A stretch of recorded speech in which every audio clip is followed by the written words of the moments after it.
exercice 31, soit E un ensemble quelconque non vide, on doit montrer que la relation d'inclusion dans P de E, définie par pour tout x, y appartenant dans P de E, x est en relation avec y équivalent à dire x est inclus dans y, est une relation d'ordre. On a déjà vu cela dans l'exercice 4.1 du cours, donc section 4.1.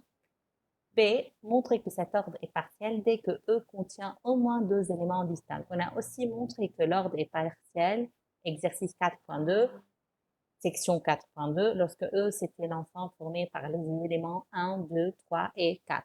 Donc, dans cet exercice-là, on ne sait pas la forme de E, mais on sait que c'est un ensemble qui contient deux éléments distincts.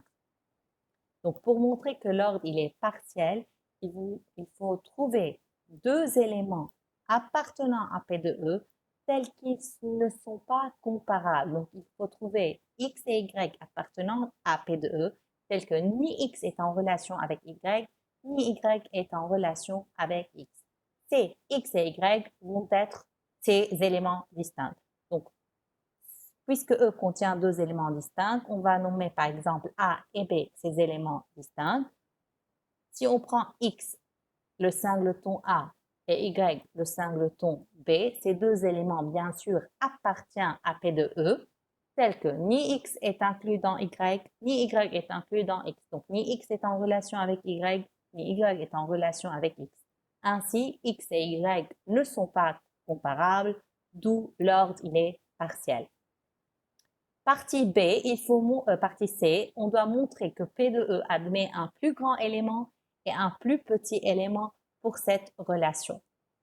Pour que P de E admet un plus grand élément, donc on veut trouver un élément appartenant à P de E tel qu'il est plus grand que n'importe quel élément appartenant à P de E.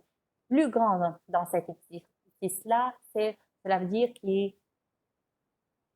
n'importe quel élément est inclus dans le plus grand élément. Donc, le plus grand élément n'est autre que E.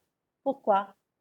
E, appartient à P de E, et n'importe quel élément X qui appartient à P de E, X est inclus bien sûr dans E. Donc, X est plus petit que E, ou bien X, R, E. Ainsi, E est le plus grand élément de P de E. Le plus petit élément est vide. Pourquoi? Vide appartient à P de E et pour n'importe quel élément appartenant à P de E, vide est inclus dans X. Donc, vide est plus petit que X en utilisant la relation d'inclusion. Ainsi, vide est le plus petit élément.